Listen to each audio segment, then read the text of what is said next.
Bonsoir à toutes et à tous. Nous sommes à l'Institut français de Grèce. Dans un monde qui évolue et change constamment, pas toujours pour le meilleur, dans un monde divisé, fluide et incertain, la littérature et la réflexion nous ramènent à une échelle humaine. Des auteurs et penseurs francophones émergents ou des renoms, invités de l'Institut français de Grèce, nous aident à penser et suivre les tendances et problématiques de notre époque.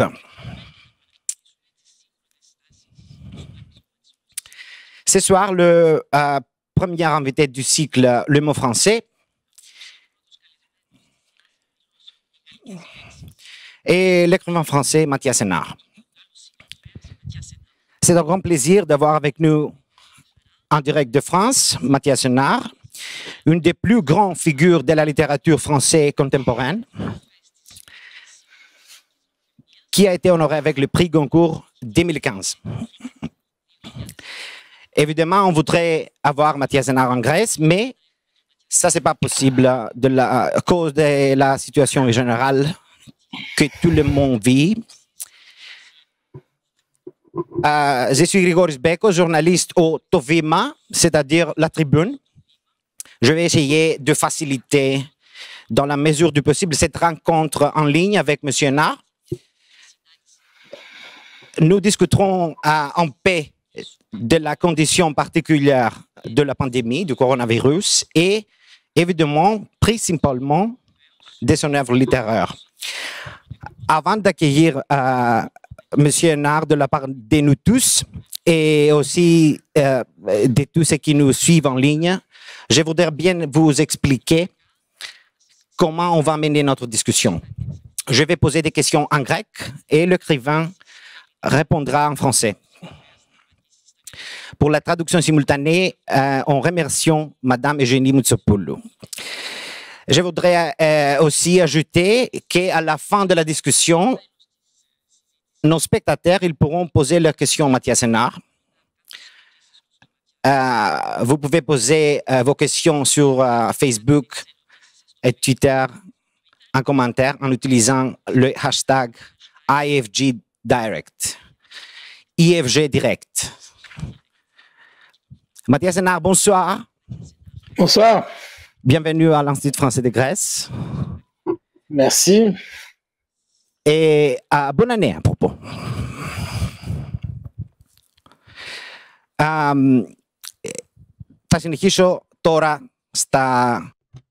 Je vais continuer maintenant en grec.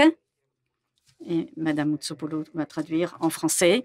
Monsieur Hénard, nous allons commencer par la raison majeure qui, entre autres, ne nous permet pas de vous avoir ici avec nous à Athènes. C'est la pandémie du coronavirus. On va en parler un petit peu. Cela fera bientôt une année que nous nous trouvons dans cette situation difficile. Ce qui m'intéresse, c'est de savoir comment vous l'avez vécu, vous, personnellement, parce que vous vivez en France et en Espagne, à Barcelone, de nous dire un petit peu comment cela vous a affecté, tout d'abord.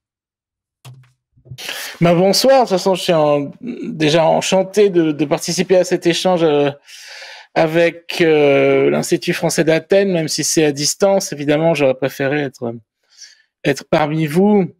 Comment j'ai vécu cette pandémie? Un peu comme tout le monde. Tout d'abord, extrêmement surpris par l'ampleur de la maladie, de l'épidémie, l'impossibilité du mouvement. Et il se trouve que, comme vous l'avez dit, j'habite entre l'Espagne et la France, c'est-à-dire que je partage mon temps entre la ville de Barcelone et l'endroit d'où je vous parle, qui est une petite ville de l'ouest de la France, pas très loin de La Rochelle, entre La Rochelle et Niort, et à quelques kilomètres de l'Atlantique.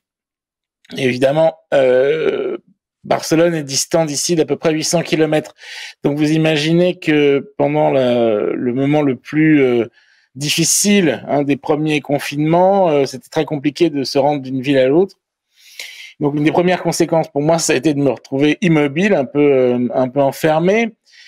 Mais j'ai la chance d'avoir une maison avec un jardin. Et donc, je me suis transformé en une espèce de moine, un peu d'anachorète malgré soi, enfermé avec mes livres. Et finalement, je pense que si je regarde uniquement mon point de vue personnel, en essayant de ne pas penser bien évidemment à la catastrophe que ça a représenté pour l'économie, pour les vies qui ont été perdues, la souffrance, le retour à un état justement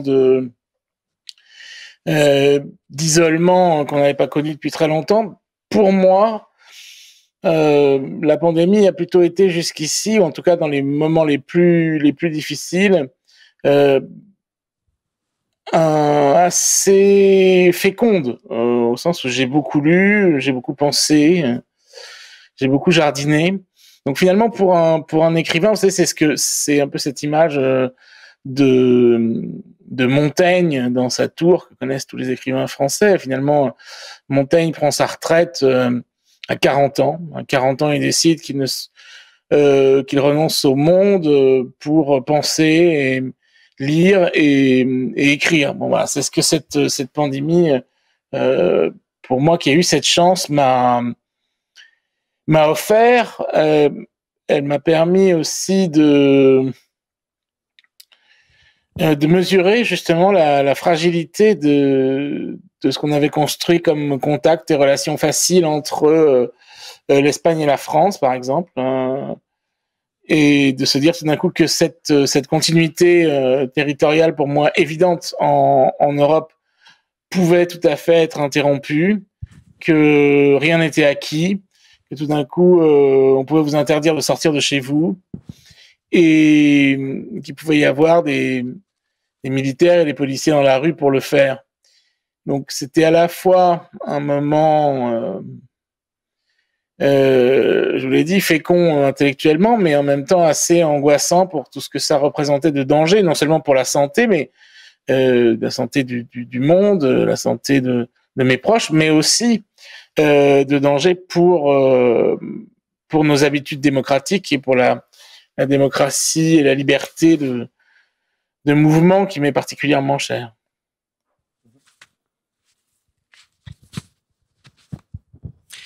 Ο Ματίας Ενάρ κάλυψε και το δεύτερο σκέλος αυτής της Mathias Sénard a couvert le deuxième volet de la question que je voulais lui poser concernant la pandémie, comment il l'a appréhendée. Et il nous a répondu, parce qu'il vit donc entre deux pays. Όπως είπαμε. Mathias Sénard, à partir de ce présent funeste, comme nous l'avons décrit, j'aimerais que nous retournions ensemble vers le passé, vers votre enfance et votre adolescence. Vous êtes né à Niort, une région du centre-ouest de la France, et je me demande vraiment comment vous êtes entré, quant à vos études, quant à votre vie et finalement votre œuvre, dans cette marche vers ce que l'on pourrait appeler marche vers le sud et marche vers l'est. Effectivement, c'est vrai que si on regarde mon parcours personnel, on peut se demander comment c'est possible. C'est vrai que j'ai grandi dans l'ouest de la France, dans une famille extrêmement française, si on veut. Et que c'est peut-être justement parce que j'ai passé toute mon adolescence dans une petite ville dans laquelle il ne se passait rien, que j'ai eu très envie de voyager, de découvrir des cultures différentes. J'ai toujours eu une passion pour la lecture. Et cette passion pour la lecture m'a amené à essayer de découvrir un peu les pays dont je lisais des récits ou des histoires, ou de suivre les traces des voyageurs que j'adorais. Et donc quand j'ai eu mon baccalauréat et donc la possibilité de quitter la ville de Niort pour faire des études, bien sûr j'ai cherché les études qui pouvaient m'emmener le plus loin possible sur la planète, et pour ça il y avait bien évidemment que les langues vivantes qui permettaient immédiatement un voyage, au moins jusqu'à Paris pour les apprendre.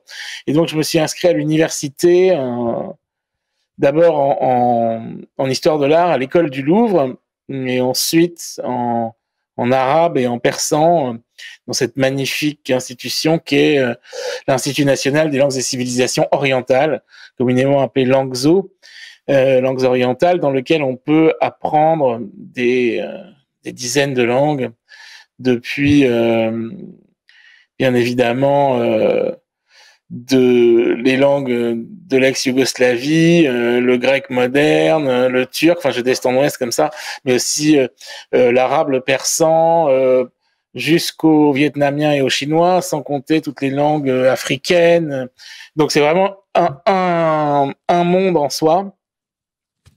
Et pour moi, c'était un plaisir incroyable, ces études. Pourquoi ? Parce qu'on avait la possibilité immédiatement de partir, de quitter Paris pour aller dans l'endroit dont on étudiait la langue. Et donc pour moi, c'était très vite la possibilité de me rendre dans le monde arabe, d'avoir des échanges avec des universités au Caire, au Liban, ensuite en Syrie, et puis en Iran. Et donc voilà, c'est comme ça que je suis passé de l'un à l'autre. C'est tout simplement en faisant ce choix d'études, le choix d'apprendre l'arabe et le persan.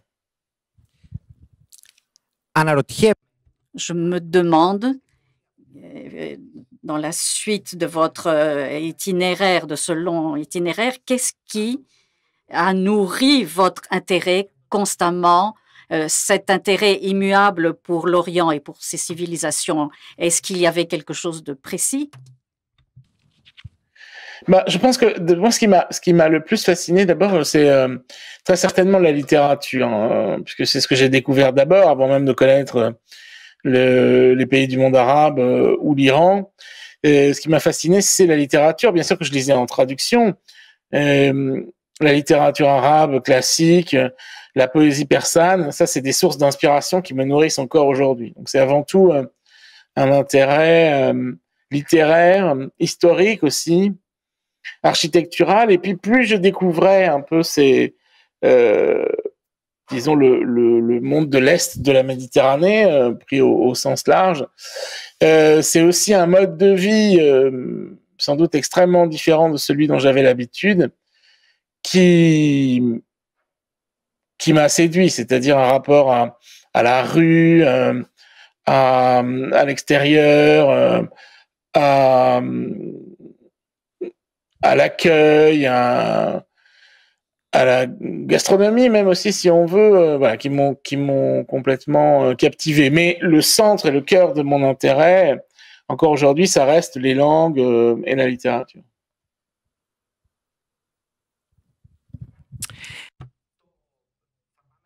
Nous allons maintenant parler de ce livre qui est le roman Boussole, traduit en grec par Sophia Dionysopoul aux éditions Sterherm et prix Goncourt 2015 en France. Avec ce livre, Monsieur Hénard, vous avez conquis les sommets littéraires de la France, pourrait-on dire. Et j'ai deux questions que je voudrais poser. Tout d'abord, si une telle distinction, un tel prix transforme l'auteur et vous, en l'occurrence, est-ce qu'il le transforme et de quelle façon?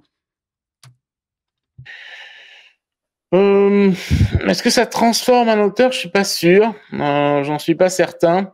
En tout cas, ça change des choses dans la vie quotidienne, surtout juste après la remise de ce prix. On est extrêmement occupé. On voyage beaucoup, on se produit comme ça sur scène en France et ensuite dans le reste du monde. Donc ça fait qu'on a beaucoup moins le temps d'écrire, beaucoup moins de temps pour soi. Et ça multiplie un peu effectivement les voyages. En tout cas, c'était le cas avant l'arrivée de la pandémie.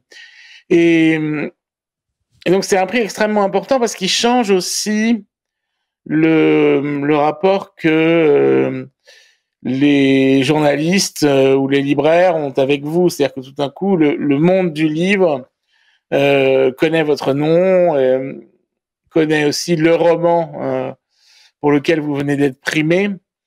Donc c'est un peu tout d'un coup comme un immense projecteur qui s'abattrait sur vous et votre livre. Et ça,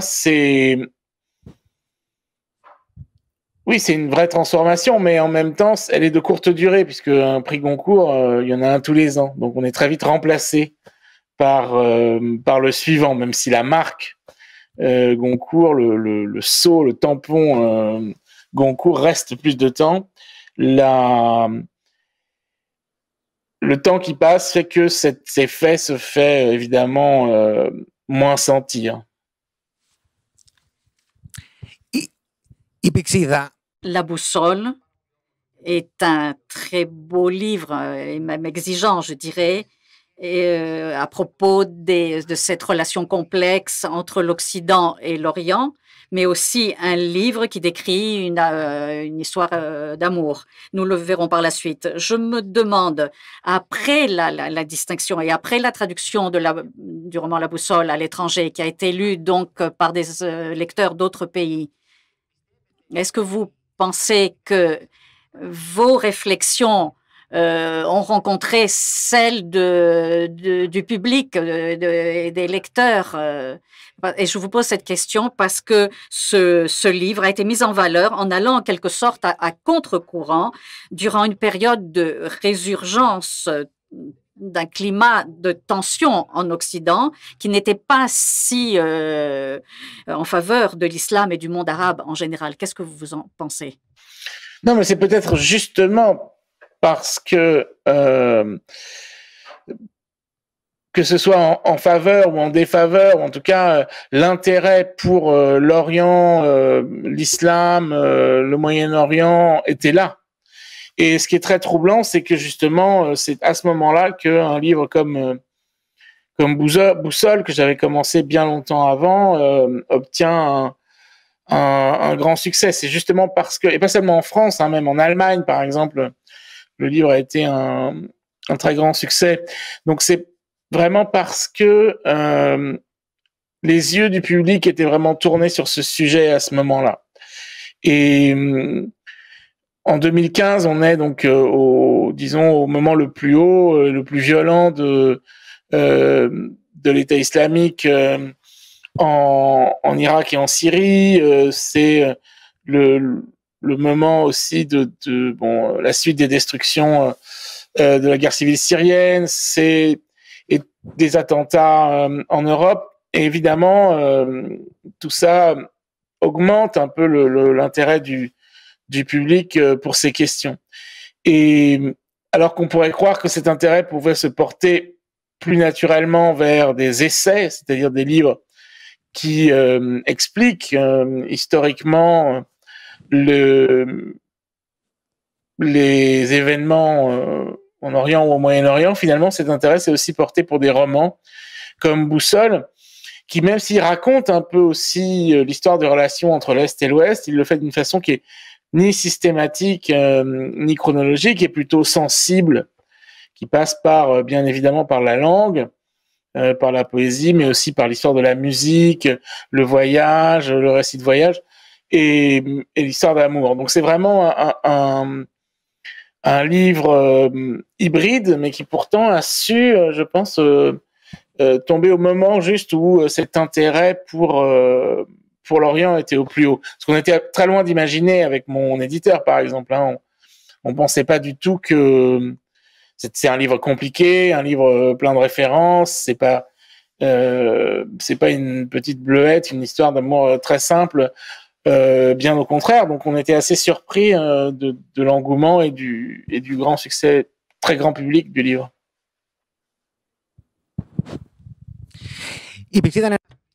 Boussole est un livre complexe à plusieurs points de vue. Et votre narrateur, Monsieur Hénard, Franz Ritter, est un musicologue qui ne peut pas dormir, qui est insomniaque, qui et qui souffre d'insomnie funeste. Et il a deux grandes passions, comme on l'a dit. Sa première passion, c'est son amour pour Sarah, et sa passion pour Sarah est largement due au fait que Sarah est une spécialiste des civilisations de l'Orient, et une personne qui étudie les civilisations de l'Orient. Finalement, ces deux passions semblent le laisser dans l'incertitude. Et je me demande si l'Orient, pour nous les Occidentaux, est encore quelque chose d'incertain, d'impénétrable, d'insaisissable, à l'instar d'une femme. Je ne suis pas sûr que les femmes soient aussi insaisissables que ça, mais enfin pas plus que les hommes en tout cas. Mais oui, disons que le livre est construit sur deux passions, celle de Franz Ritter, non seulement pour Sarah, la jeune femme dont il est amoureux depuis des années, sans grand succès, et le Moyen-Orient. Et donc, ce sont ces deux lignes de force qui traversent le roman, sachant que Sarah elle-même partage avec Franz cette passion pour la différence, pour le lointain, pour la connaissance, l'histoire et le savoir, notamment en ce qui concerne le Moyen-Orient. Donc, c'est un peu deux passions pour le même endroit qui s'entrechoquent dans une histoire d'amour qui est aussi longue et compliquée que ont pu l'être les relations entre l'Est et l'Ouest, même si l'histoire d'amour entre Franz et Sarah n'est pas une métaphore, bien sûr, de l'histoire entre l'Europe et l'Empire ottoman, par exemple. Bien sûr que non, mais néanmoins, oui, ce que Franz et Sarah ont en commun, par le fait d'être amoureux de façon très différente, c'est de se passionner pour les cultures du Moyen-Orient. Franz pour la musique et Sarah plutôt pour la littérature et l'histoire, mais néanmoins, ils partagent effectivement cette passion. Votre narrateur, Monsieur Hénard, Franz, dit à un certain moment que n'importe qui ne peut pas devenir un spécialiste, un érudit de l'Orient. Et entre autres, dans Boussole, vous vous intéressez aux orientalistes, mais aussi à leurs contemporains. Et cela est très intéressant. Je me suis arrêtée sur une phrase où vous parlez de l'imaginaire de l'orientaliste. Et je m'interroge et je me demande quelles sont les différences que vous décelez entre les orientalistes de l'époque et ceux d'aujourd'hui, ou bien quelles sont les différences entre vous et dans votre roman. Et comment vous appréhendez ce terme d'orientalisme qui a une forte connotation à la fois historique et culturelle? Oui, une forte connotation négative aussi aujourd'hui. Tout d'abord, bien sûr, les orientalistes n'existent plus. Il n'y en a plus au sens strict du terme. Aujourd'hui, personne n'aurait plus la prétention d'être orientaliste.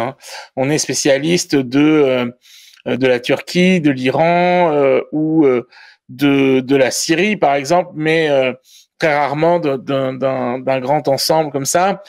On est séparés en disciplines. Il y a des spécialistes de l'histoire, de la langue, des sciences humaines, des sciences sociales, mais jamais personne n'a plus, comme les orientalistes d'autrefois, une unique spécialité géographique qui comprendrait toutes les spécialités. Ça, c'est bien fini. Parce que autrefois, par exemple, et encore il n'y a pas si longtemps, quand on regarde je prends un exemple, un orientaliste italien du XXe siècle, comme Gabrieli, par exemple, si on regarde la liste de ses publications, qui commence dans les années 20, juste après la Première Guerre mondiale, il y a de tout. Il y a de l'histoire, de la littérature, de l'ethnologie, de l'ethnographie, de la géographie, il y a de tout. Voilà, toutes ces disciplines. Bien sûr, aujourd'hui, tout ça, c'est pas possible. Ça, juste sur le plan de l'orientalisme scientifique. Mais même ce qui a changé aussi, c'est que le mouvement de la connaissance n'est plus du tout uniquement dans un sens. C'est-à-dire que la communauté scientifique comprend évidemment des savants grecs, turcs, libanais, syriens, et plus du tout exclusivement français, anglais, allemand, par exemple, comme c'était le cas au début du XXe siècle. Aujourd'hui, bien évidemment, ce savoir est fabriqué depuis l'Orient lui-même, hein, dans bien des cas. Donc, la situation de l'orientalisme aujourd'hui et celle d'hier ou d'avant-hier est tout à fait différente. De même, le projet colonial qui se construit en même temps que la grande vague d'orientalisme depuis l'expédition d'Égypte de Napoléon Bonaparte en 1798, hein, qui représente bien justement ce mouvement-là, se fait de façon très différente. Si aujourd'hui il y a ce qu'on pourrait appeler un néo-impérialisme de domination, il est de nature et de forme extrêmement différente. Alors que en 1798, quand Bonaparte se rend en Égypte, il emmène avec lui, et donc c'est ce premier mouvement un peu de l'Europe, des militaires bien sûr, mais aussi surtout des savants. Et cette alliance un peu entre le compas, la plume et l'épée du militaire, elle va durer tout au long du 19e siècle et même au début du 20e. Hein. Très souvent dans la domination politique, militaire et économique européenne, avance en même temps aussi une espèce de domination culturelle et scientifique, hein, qui construisent petit à petit ces images de l'Orient, hein, qui vont à leur tour connaître un très très grand succès en Europe. Donc tout ça est bien sûr très différent aujourd'hui. Mais néanmoins aujourd'hui il y a encore, et c'est ça qui est aussi assez fascinant, la survivance de clichés et d'images orientalistes, hein, qui perdurent dans le temps, qui font que, mais qui aujourd'hui sont valables des deux côtés de la Méditerranée. Si on vous dit les 1001 nuits, par exemple, tout le monde connaît Scheherazade, tout le monde connaît les clichés que véhiculent nos lectures, hein, des 1001 nuits, qui tentent à adapter, on va dire, leur vision de l'Orient à ce qu'il y a dans ces textes. Et les 1001 nuits, c'est un bon exemple parce que tout le monde connaît, et en même temps, ce sont donc des contes, hein, d'origine persane, mais qu'on connaît que en arabe, un ensemble de contes très hétéroclites qui sont rendus célèbres par la traduction d'Antoine Galland, donc à la fin du XVIIe siècle, en France, à la cour, à Versailles, et c'est à partir de cette traduction que va commencer la mode un peu de ces récits orientaux qui vont être copiés énormément en Europe, et ce n'est que bien plus tard que ces récits vont retourner au Moyen-Orient et être lus à leur tour, hein, dans la langue originale, en arabe, et même ensuite retraduit en persan.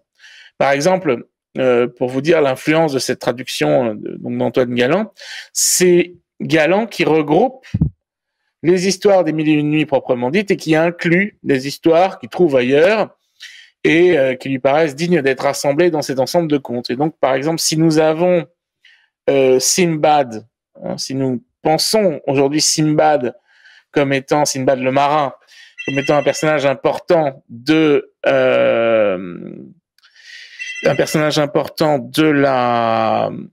1001 nuits, c'est entre autres parce que Galland l'a regroupé, alors que ça n'avait rien à voir avec bien sûr, le texte originel. Je vais débrancher le téléphone qui ne sonne jamais normalement, mais... Βεβαίως θα κλείσω το τηλέφωνο Ματίας Ενάρ, συμβαίνουν αυτά. Bien sûr, Mathias Sénard, Pas de problème pour le téléphone, il ne sonne pas, mais il vient de sonner. Mais cela arrive. Et c'est... Les téléphones fixes.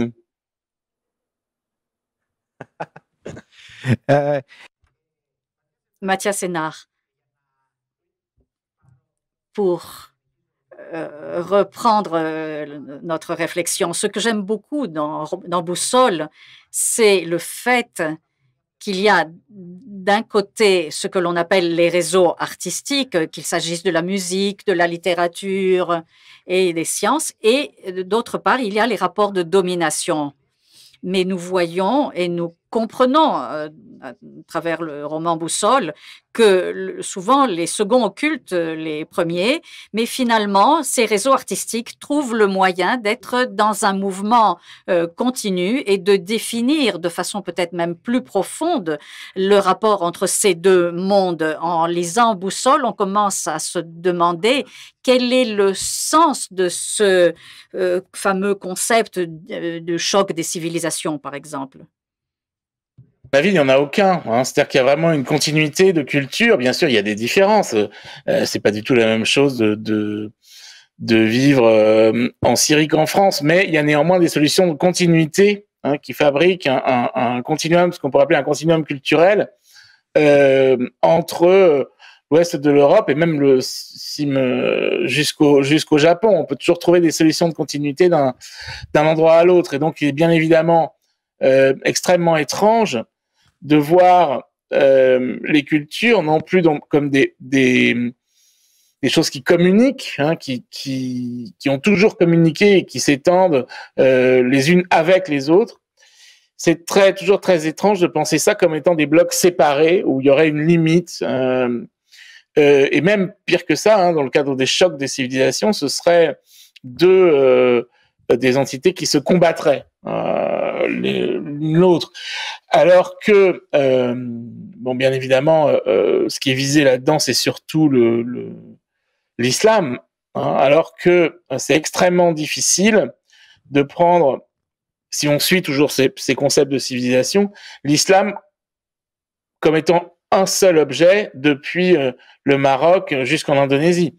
Le premier pays musulman du monde, c'est l'Indonésie, mais qui a une culture musulmane bien spécifique, qu'elle partage aussi avec beaucoup de pays de l'Asie du Sud, bien plus finalement qu'avec d'autres pays musulmans comme le Maroc ou la Turquie. Donc, on voit même que quand on cherche à définir justement des blocs pour les affronter les uns aux autres, on n'y arrive pas. Où est-ce que ça commence, où est-ce que ça termine? Non, tout simplement parce que il y a justement des solutions de continuité qui font que nos cultures cohabitent, coexistent, et même de plus en plus par la mondialisation dans une même ville. Et bien sûr, c'est pas aux Grecs que je vais apprendre ça, puisque vous vivez ça tous les jours. On peut être à la fois oriental et européen, orthodoxe et européen, avoir inventé la démocratie et voilà, et avoir un passé byzantin. Tout ça, ça fait partie de la même histoire, du même territoire, du même peuple. Donc tout ça est bien évidemment extrêmement mêlé et mélangé. C'est ce que Boussole essaye un peu de montrer, que c'est absurde de vouloir séparer les choses en mettant comme ça des sillons au milieu de la carte qui diraient d'un côté de cette barrière c'est telle civilisation, de l'autre telle autre. Non, bien sûr, tout ça ce sont des vues d'esprit un peu absurdes, à mon sens.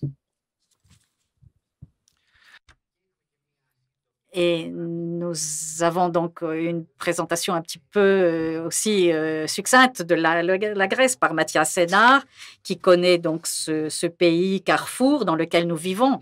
Sarah, dans le livre, et voici une question qui va me permettre de passer à un autre de vos livres, Mathias Hénard, Sarah a une théorie intéressante.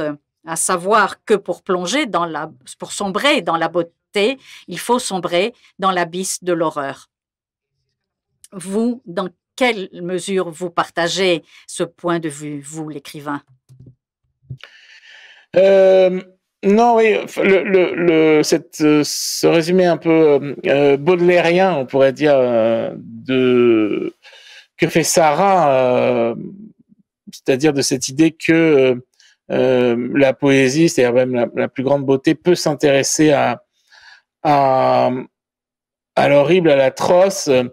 Je ne sais pas si je suis entièrement d'accord avec ça, mais néanmoins, c'est vrai que c'est une possibilité, notamment dans le récit de guerre, par exemple, ou des poèmes justement qui cherchent à dévier un peu leur objet de ce qu'on pourrait appeler forcément des choses ou des sentiments poétiques, entre guillemets. Après, est-ce que forcément, nécessairement, pour parvenir à la beauté, il faudrait passer par la douleur et l'horreur? J'en suis pas sûr, loin de là même. Et même, est-ce que c'est toujours possible de transformer l'horreur ou la plus grande douleur en une expression plus élevée? J'en suis pas sûr non plus. Parfois, il n'y a que le silence qui reste. Mais je me suis intéressé récemment pour un cours que j'ai donné à l'université de Berne à la littérature de guerre et notamment à beaucoup de récits et d'essais autour de la Première Guerre mondiale. Et justement, la transformation de la parole des combattants en littérature et en récit, elle pose cette question de comment raconter la plus grande douleur, la plus grande horreur, et de ce passage justement vers autre chose que font les combattants quand ils se mettent à raconter leurs expériences de guerre. Et c'est vrai que ce processus qu'on pourrait appeler une forme de non pas une façon d'enjoliver ou de rendre beau ce qui a été vécu, mais néanmoins de lui donner une fonction littéraire et donc esthétique, permet aussi à une société en entier de s'emparer de ces récits et d'aller au-delà, non seulement de comprendre et de pouvoir vivre en quelque sorte l'expérience extrême des combattants, que ceux-ci puissent la partager, même si ce partage en réalité n'est pas réellement possible, mais néanmoins que une société d'un moment donné, et même encore aujourd'hui, puisse faire un peu par la lecture l'expérience de ces très grandes souffrances. Donc cet aspect disons, cette question esthétique, elle devient aussi une question de communication et de partage, d'empathie, tout simplement, qui est aussi un peu peut-être la fonction première de la littérature. Et toute cette réponse de Mathias Sénard me conduit à la question que je voulais de toute façon lui poser, puisqu'il a parlé lui aussi de la littérature de guerre. En 2008, Mathias Sénard, vous avez publié un roman très important à mon sens, intitulé Zone, que nous espérons aussi lire en grec à un certain moment. Le personnage, je présente un petit peu à notre public pour qu'ils comprennent de quoi nous parlons ici en Grèce.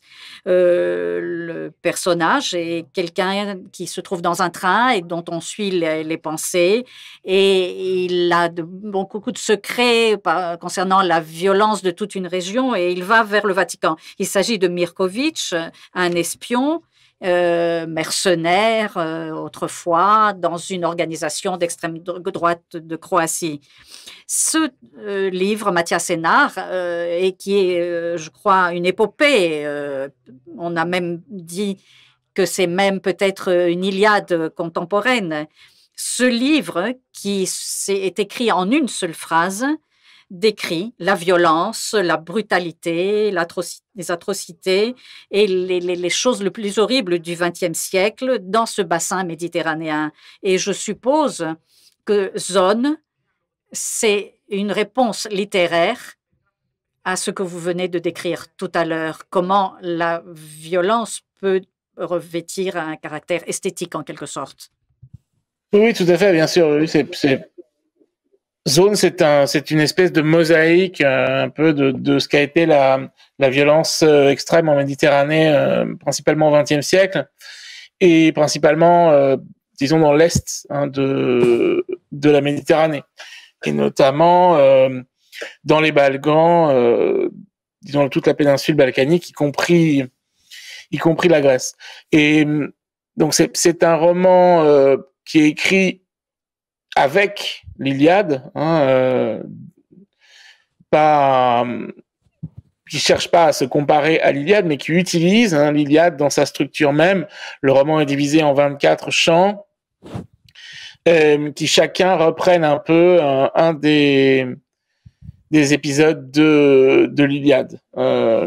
Puisque jusqu'ici, on a toujours tous l'idée que la Méditerranée, c'est plutôt l'Odyssée ou l'Énéide, c'est-à-dire le voyage. Alors, si on a de la chance, on voyage comme Ulysse pour rentrer chez soi, retrouver sa femme et son chien. Et si on n'a pas de chance, on voyage comme Énée, de guerre en guerre pour essayer de trouver un nouveau pays. Mais néanmoins, on voit un peu la Méditerranée en littérature comme après la bataille.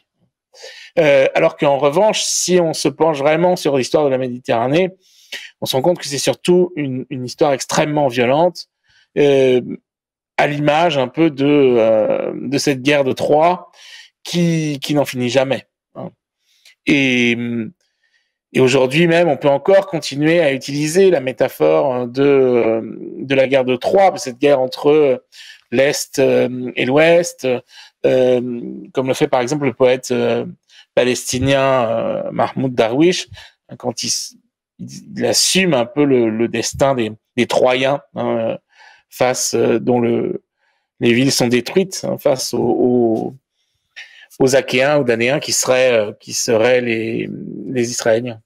Donc oui, il y a dans Zone, il y a aussi ce mouvement entre Est et Ouest qu'on retrouvera dans Boussole, mais vu d'une façon beaucoup plus violente et beaucoup plus guerrière. Disons que c'est un peu Zone et Boussole, c'est un peu un diptyque, un peu les deux côtés d'une même médaille ou d'une même pièce de monnaie. D'un côté, l'aspect beaucoup plus guerrier et de l'autre, l'aspect culturel et esthétique et musical des échanges dans la beauté et la mélancolie amoureuse, alors que dans Zone, on est beaucoup plus dans la douleur de la violence de guerre.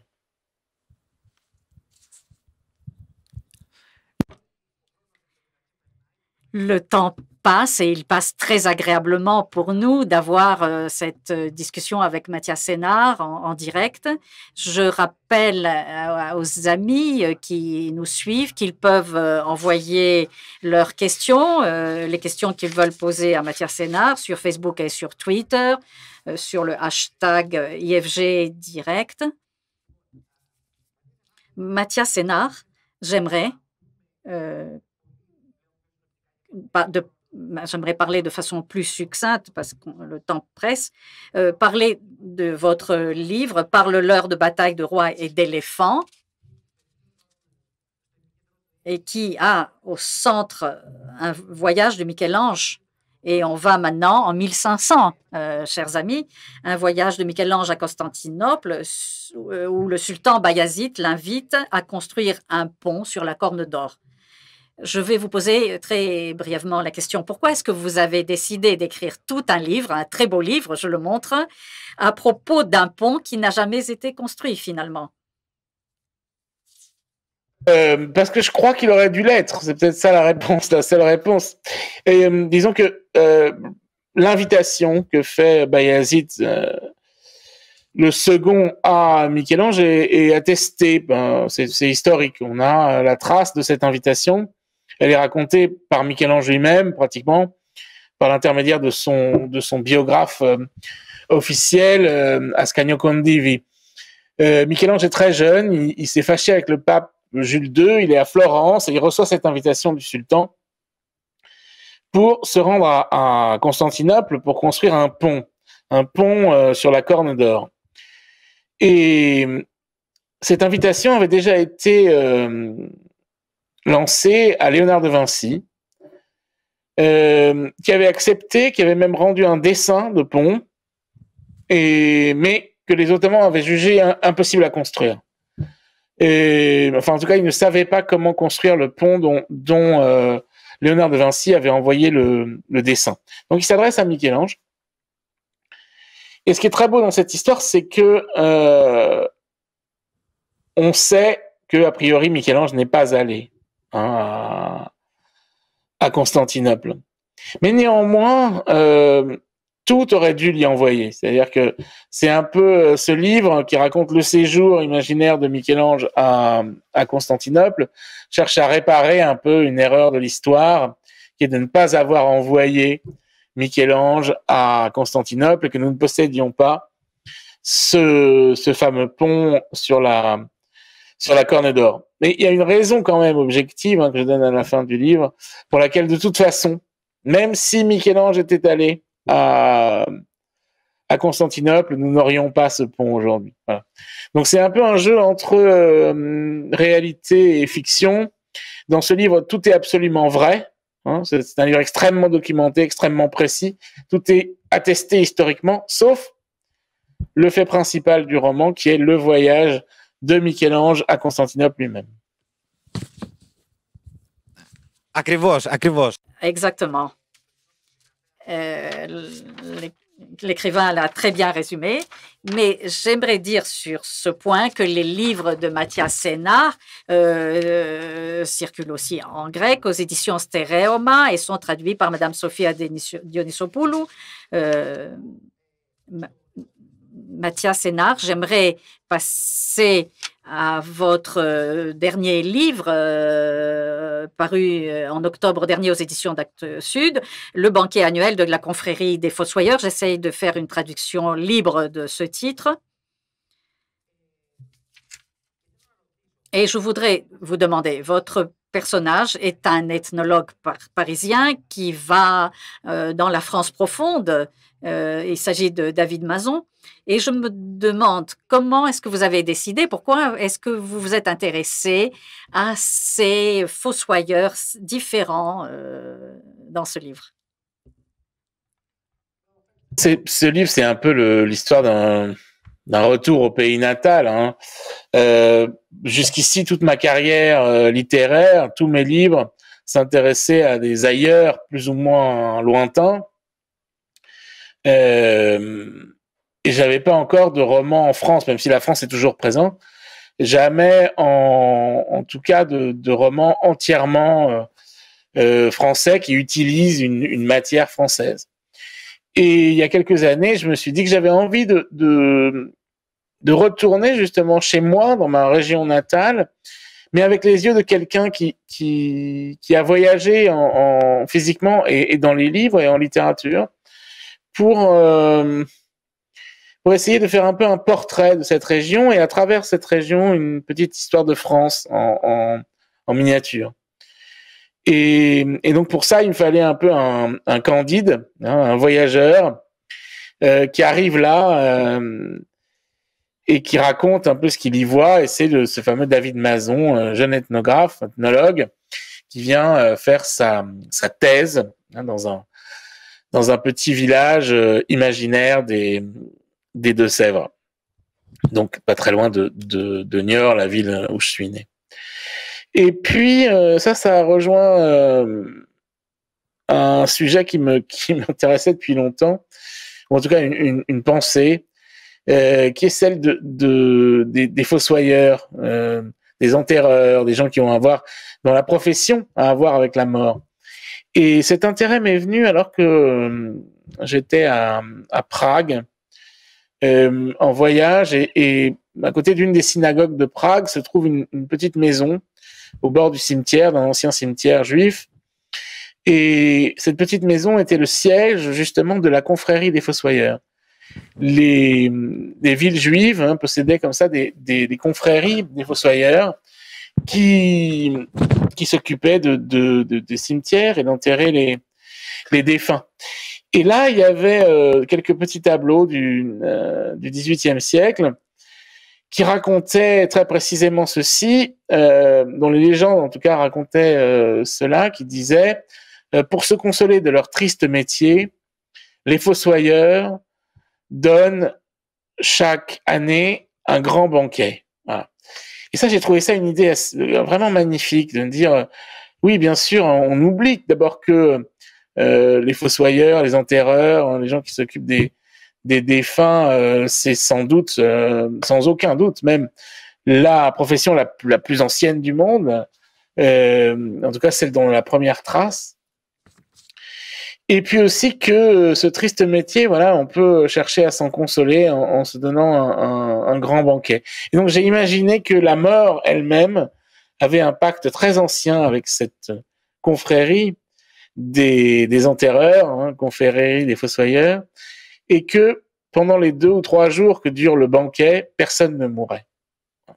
La mort fait une pause, et personne ne meurt pendant le banquet annuel de la confrérie des fossoyeurs. Bien sûr, c'est un secret bien gardé par cette confrérie qui fait que ils peuvent se consoler de leur triste métier en se donnant un grand banquet. J'aimerais vous dire que ce nouveau livre de Mathias Sénart est plein d'humour et il n'y a pas cette mélancolie que l'on trouve un petit peu dans les autres livres de Mathias Sénart. Ce roman a remporté d'excellentes critiques et la traduction en grec est attendue en 2021 aux éditions Stéréoma. Et maintenant, cher Mathias Sénart, nous allons passer aux questions du public.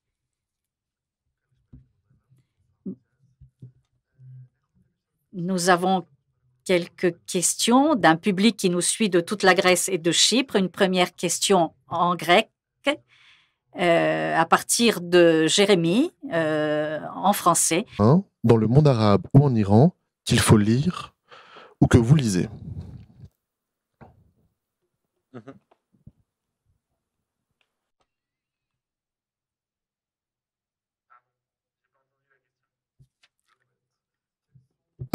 Quels seraient pour vous les romanciers contemporains dans le monde arabe ou en Iran qu'il faut lire ou que vous lisez? Beaucoup, bien sûr. Par exemple, une romancière palestinienne qui s'appelle Adania Shibli, qui est traduite, donc Adania Shibli, qui est traduite en français, en anglais, en allemand. Je ne sais pas si elle est traduite en grec, qui vient de publier un roman très fort qui s'appelle Incident mineur et qui raconte deux histoires, une qui se passe en 48, au moment de la guerre, la première guerre entre Israël et les Arabes, et ensuite aujourd'hui. Et c'est un très beau roman, par exemple. Adania Shibli, c'est une très grande romancière. Après, il y a quelqu'un que j'aime beaucoup qui s'appelle Sinan Antoun, qui est irakien, qui vit à New York, qui est aussi un grand romancier. Ils sont assez innombrables.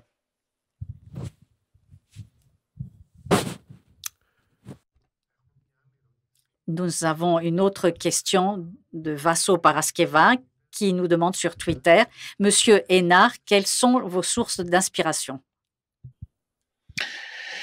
Alors, mes sources d'inspiration sont très nombreuses. Disons que s'il fallait les classer, il y a d'abord les sources d'inspiration qu'on trouve en écoutant les gens qui racontent des histoires.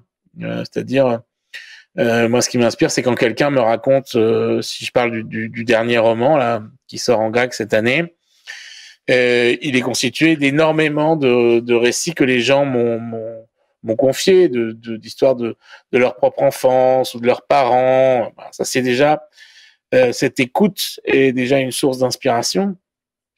Ensuite, il y a d'autres livres, bien sûr, qui sont aussi eux-mêmes, qui, moi, m'inspirent beaucoup, notamment les livres d'histoire, les livres d'histoire médiévale, dans lesquels les livres qui sont propices à la rêverie et à l'imagination.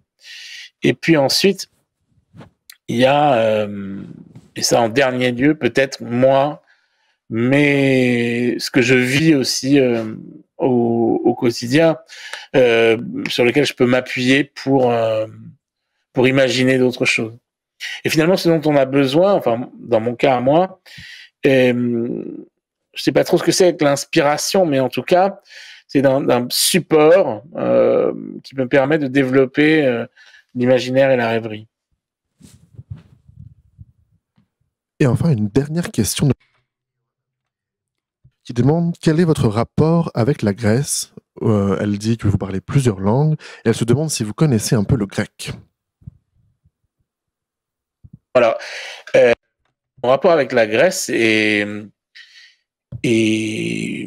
assez ancien et passionné, et j'ai toujours eu un grand désir, c'était justement d'apprendre le grec moderne. Et à tel point que je cherche toujours des excuses pour mener à bien ce projet en me disant, je sais déjà où, les différentes écoles qui permettent de faire ça à Athènes ou à Thessalonique. Et je me dis, bon, voilà, il faut que je le fasse. Et aller passer 1 an ou 2 ans en Grèce pour apprendre le grec moderne, qui est un très vieux rêve. Et parce que je suis un passionné de certains auteurs grecs, comme Stratis Tsirkas, par exemple, ou l'immense Kavadias, qui est qui sont des écrivains de chevet que je ne lis bien sûr que en traduction. Et donc, non, le grec moderne, c'est vraiment un de mes rêves d'apprendre le grec. Mais je sais que je le ferai un jour. Λοιπόν, θα συνεχίσω εγώ την ερώτηση. Je vais continuer sur la question de notre ami du Pirée concernant les relations entre Mathias Hénard et la Grèce. Et je voudrais demander à propos de Tsirkas. Je pense que vous parlez des cités à la dérive. Et c'est un grand roman méditerranéen, entre autres, n'est-ce pas? Je pense que c'est la saga. Enfin, moi, s'il y a un roman que j'aurais rêvé d'avoir écrit, c'est bien Les Cités à la dérive. Oui. D'abord parce que dans ces 3 parties, Alexandrie, Le Caire, Jérusalem, déjà, c'est 3 villes extraordinaires. Et puis il finit, voilà, ça se termine, comme vous le savez, dans une taverne à Thessalonique après la guerre civile. Et Thessalonique, c'est une ville aussi que j'aime beaucoup.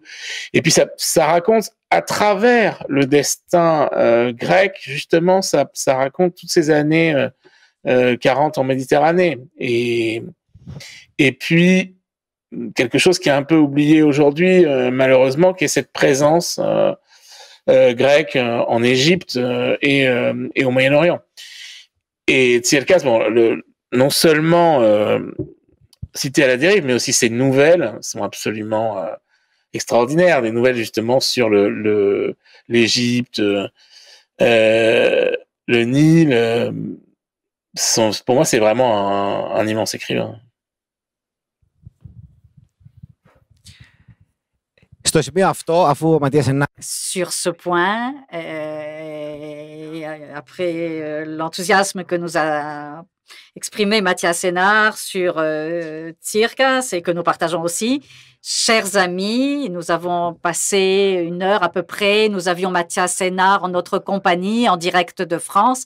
J'aimerais, au nom de tous ici à l'Institut français et au nom de tous ceux qui l'ont suivi, le remercier pour le temps qu'il nous a consacré, nous lui souhaiter une bonne année et une bonne créativité pour la suite. Sentais que d'être un peu à Athènes, comme ça, d'avoir une ombre projetée vers la Grèce, et à bientôt, j'espère. Καλό βράδυ σε όλους. Merci beaucoup.